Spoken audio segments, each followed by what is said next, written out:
리터준지의 표창물 바로 시작하겠습니다. 태평양 쪽에 있는 어느 해변에 거대한 생물의 시체가 표류해왔다.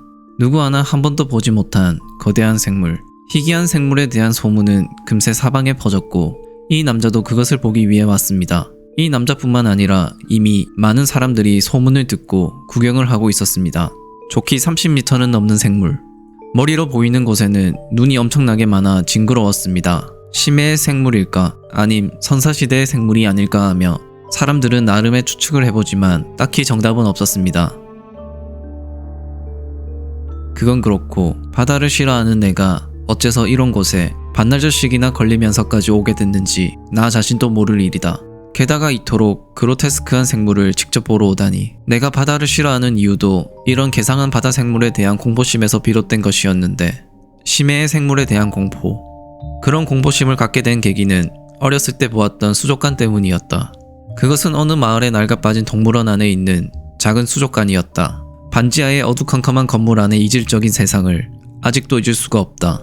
벽에 난 얼마 안 되는 창문 저편에서 풍겨오는 기분 나쁜 어류들. 그것은 우주의 모든 것으로부터 잊혀진 존재처럼 느껴졌다. 그 이후로 나는 바다에 관한 꿈을 꾸게 되었다. 꿈은 항상 똑같았다. 나는 깊은 바닷속을 끊임없이 표류하는 것이다. 그리고 마치 태고적부터 살아온 것 같은 이상하고 거대한 어류들과 만나게 된다.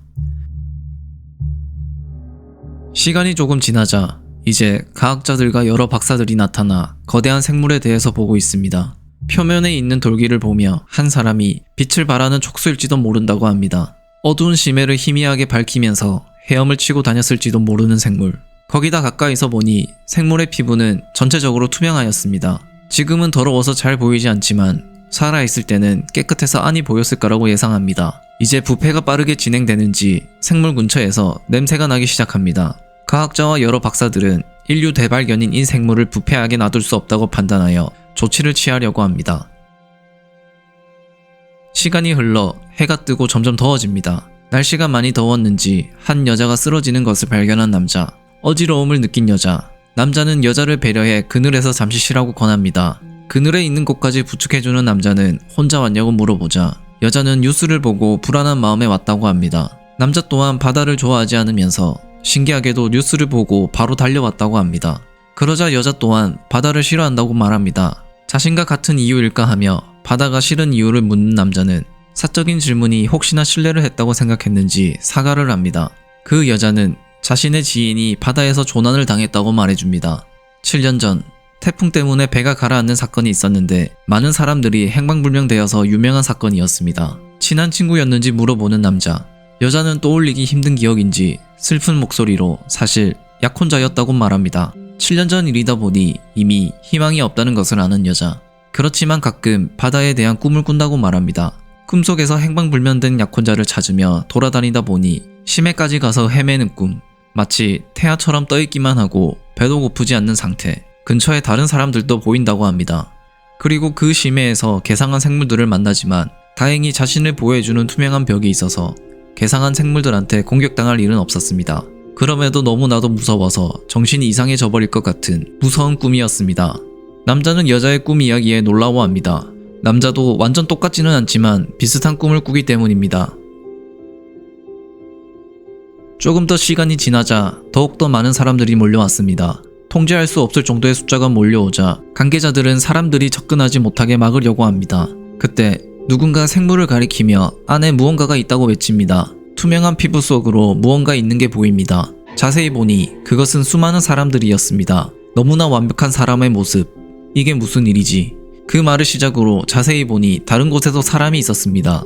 이 괴생물체는 사람을 잡아먹은 걸로 보입니다. 일부 사람들은 괴생물 안에 있는 사람들이 소화가 안 된 상태로 유지하고 있는 게 이상하다고 생각하지만 그래도 우선은 구조가 먼저였습니다.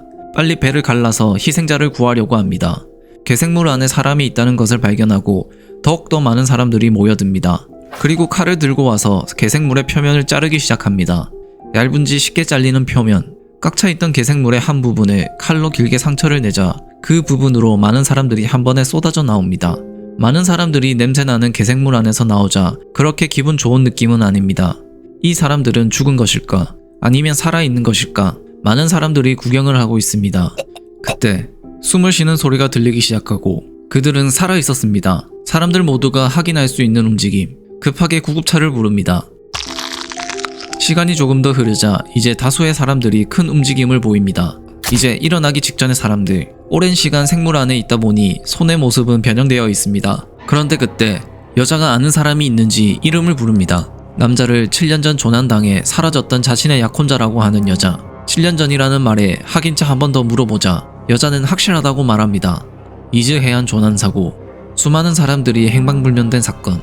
그럼 이 많은 사람들이 모두 그때의 승객이라는 말일까? 도대체 7년이라는 시간을 어떻게 생물의 뱃속에서 살아남을 수 있었을까? 누구도 쉽게 수긍하기 힘든 상황입니다. 여자는 자신의 약혼자에게 계속해서 말을 걸어봅니다.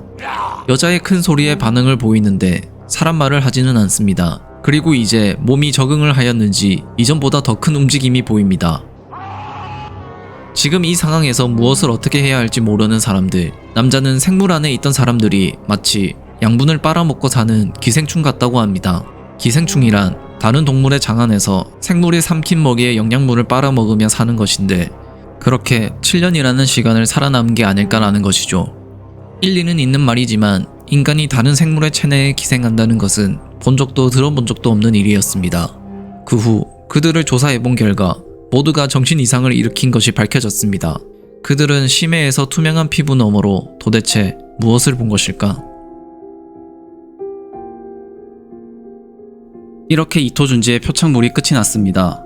이번 편 또한 이토준지스럽다는 표현이 잘 맞는 스토리로 기괴함과 상상력의 공포가 뭔지 보여주는 스토리라는 생각이 듭니다. 최근 들어 좀비물이 많다 보니 저는 저 사람들이 이제 좀비처럼 바이러스를 퍼뜨릴 거라 생각하였지만 이토준지는 딱 거기서 끝내버렸습니다. 어찌 보면 바이러스 세균의 시초를 이토준지가 많이 만들었다는 생각이 듭니다.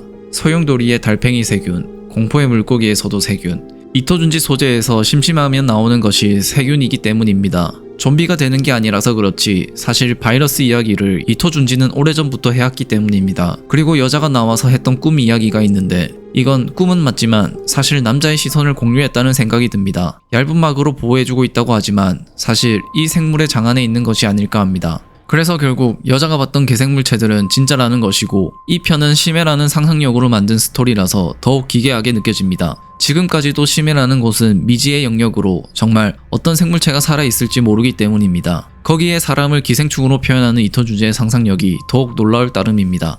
이토준지는 이런 식으로 사람을 다른 생물로 표현한 적이 많습니다. 이번 편은 사람을 기생충으로 만들었고 다른 편에서는 모기, 조금씩 사람을 다른 생물로 표현함으로써 그 기괴함을 만드는 것 또한 이토준지가 자주 쓰는 표현이기 때문입니다. 그렇게 다른 생물로 표현함으로써 우리의 상상력을 자극하는 것 같습니다. 또 하나 저는 이걸 보며 생각난 웹툰이 있는데 아시는 분이 있을지 모르겠지만 데이 호러 채널이라는 웹툰이 있었습니다. 짧게 스토리를 이야기하자면 심해를 연구하러 간 연구원이 심해 물고기에게 물리게 되고 그 바이러스가 육지에 퍼지게 되는 좀비물인데 이상하게도 이토준지의 표창물을 보고 이 웹툰이 생각이 바로 났습니다. 데이 호러 채널 또한 재밌게 봤던 웹툰이기도 하고 심해 물고기라는 소재가 비슷하였기 때문이라는 생각이 듭니다. 혹시 안 보신 분들이 있다면 재미있으니 추천드립니다. 그럼 여기까지 하고 이 영상을 마치겠습니다. 재밌게 보셨다면 구독과 좋아요 부탁드립니다. 감사합니다.